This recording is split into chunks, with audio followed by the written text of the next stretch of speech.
पास हो सकते हैं पहली ही बार में। जी हाँ, पास हम हो सकते हैं, क्योंकि चाहे वह सीटेट ही नहीं बल्कि यूपीएससी जैसे एग्ज़ामों में भी तुक्का का इस्तेमाल किया जाता है। पर लेकिन हर एक एग्ज़ाम में तुक्का लगाने के लिए हर एक एग्ज़ाम का अलग अलग मेथड होता है। तो वही आज का हमारा मेथड है कि सीटेट में तुक्का कैसे लगाएं। जी हाँ दोस्तों, मैं हूँ राज कोहली और आज मैं आपको बताऊंगा कि सीटेट में तुक्का कैसे लगाएं। पर लेकिन सीटेट में तुक्का लगाने से पहले आपको ये वीडियो फुल वॉच करना होगा। अगर जब तक आप फुल वॉच नहीं करेंगे तब तक ये इसमें आपको समझ में नहीं आएगा कि कैसे लगाया जाए। और मैं आज आपको एक ऐसा मेथड बताऊंगा, अगर उस मेथड को आपने फॉलो किया तो मैं आपसे गारंटी लेता हूं कि आपके बहुत ही अच्छे मार्क्स आएंगे। मार्क्स ही नहीं बल्कि आप बहुत ही बेहतर कर जाएंगे। तो अब हम चलते हैं अपनी वीडियो की ओर। आपको पता है कि सीटेट में जो है 4 सब्जेक्ट होती हैं, यानी कि हम चाहे वो फर्स्ट पेपर हो चाहे सेकंड हो, तो सेकंड में 5 होती हैं, क्योंकि उसमें मैथ भी पूछा जाता है, इसमें मैथ नहीं पूछा जाता है। तो इसीलिए जो बाल विकास होता है, तो हम सबसे पहले बाल विकास की बात करते हैं। ये कितने मार्क्स का होता है? ये 30 मार्क्स का होता है। और 30 ही मार्क्स का क्या आता है? हिंदी भी आती है। और 30 मार्क्स की क्या आता है? अंग्रेजी और जो है संस्कृत। इन दोनों में से अगर आपने जो भी विषय चॉइस किया होगा, आपको दोनों में से कोई एक करना होगा। और विषय यानी कि आप सामाजिक विज्ञान से होंगे या विज्ञान से होंगे, यानी कि आप आर्ट साइंस होंगे या साइंस साइड होंगे। तो इसमें से आपके जो 60 मार्क्स के पूछा जाता है। अगर आप साइंस साइड से होंगे तो उसमें भी 60 नंबर का आएगा, और अगर आर्ट साइंस होंगे तो उसमें भी आपको 60 नंबर का आएगा। तो अब हम स्टार्ट करते हैं कि हमको सबसे पहले करना क्या है। मैं जिस तरीके से बता रहा हूँ, अगर आपने इस पैटर्न को फॉलो किया तो आप बेहतर ही कर जाएंगे। आप बेहतर ही नहीं, बहुत अच्छे मार्क्स लाएंगे, 100+ मार्क्स ला सकते हैं आप। ठीक है, तो सबसे पहले आपको क्या करना है मैं आपको बताता हूँ। ये वीडियो लॉन्ग नहीं होगी, पर लेकिन आप मेथड को पूरा समझेंगे एक ध्यान से। सबसे पहले आपको क्या करना है, आपको बाल विकास यानी सीडीपी हिंदी, अंग्रेजी या संस्कृत या अपने विषय को, इन सभी में के आपको जो क्वेश्चन आते हैं पहली बार में, आपको उन सभी को कर लेना है। ठीक, और आपको जो क्वेश्चन नहीं आते आपको उसमें क्या करना है, आपको उस क्वेश्चन में गोला कर देना है। क्या करना है, उसमें हमको गोला कर देना है। ठीक, जितने हमने कर आप क्या करना, जैसे आपने कर लिया, मैं मानता हूँ कि आपने इसमें कुल मिलाकर के पहली बार में 18 कर लिए, और इसमें भी मैं मानता हूँ हिंदी में आपने 22 कर लिए। ठीक, मैं और अंग्रेजी में हम मानते हैं कि आपने 20 कर लिए। ठीक, और इसमें 60 आते हैं तो इसमें 20 आपके कितने आएंगे, 20 नंबर जो आपके पूछी जाएगी पैडागोजी 20 नंबर के पूछी जाएगी, और जो 40 नंबर की क्या होगी, विषय होगी।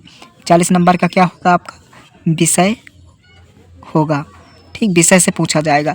यानी कि जैसे आप सामाजिक विज्ञान में होंगे तो भूगोल, इतिहास, नागरिक शास्त्र, ठीक, इन और अर्थशास्त्र, इन 4 विषयों से आपके पूछे जाएंगे।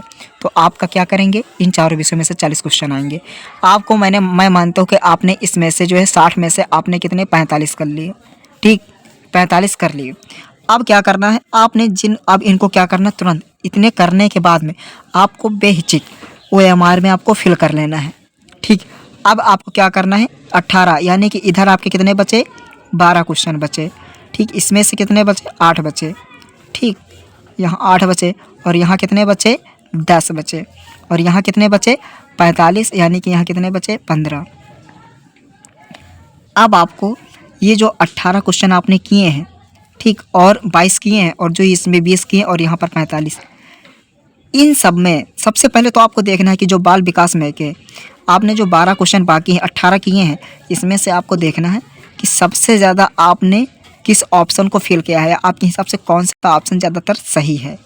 ठीक, अगर मैं मानता हूँ कि पहले नंबर पे आपने सबसे ज़्यादा बी किया, आपको काउंट करना होगा। सबसे पहले आपको काउंट कर लेना कि ए जो है से बी के कितने क्वेश्चन आपने सबसे ज़्यादा किए, सबसे ज़्यादा बी के हैं। फिर उसके बाद में आपने काउंट किया तो सी के जो है दूसरे नंबर पर सी सबसे ज़्यादा आपने हैं भरे हैं। फिर उसके बाद में ए आपने सबसे ज़्यादा भरा है। फिर आपका बचा क्या, सबसे कम कौन सा, डी। तो यानी कि जो 12 क्वेश्चन हैं उसमें से आप सारे और सारे क्या करना है, 12 क्वेश्चन आपको डी कर देना है। आपको 12 क्या क्वेश्चन करना है, डी नहीं करना, आप डी नहीं करना, आप डी को गोला करके लिख लेना। मैं बता रहा हूँ ये मेथड जो मैं बता रहा हूँ ये करना आप। ठीक, डी आपको कुछ भी नहीं करना, डी करना है। ठीक, गोला कर लेना। इसमें से मैं मानता हूँ इसी तरीके से आपने सबसे पहले ए को भरा, फिर सी आया, फिर डी आया, ठीक। और सबसे लास्ट में कौन किसके हैं, बी के। बी को आपको गोला कर रहना। इसमें से आपने सबसे ज़्यादा मैं मानता हूँ सी के आपने किया, फिर ए है दूसरे नंबर पे, फिर आपका बी आपका दूसरे नंबर पे है। अब इसमें डी आया कहाँ, सबसे लास्ट में। डी सबसे कम किया है आपने।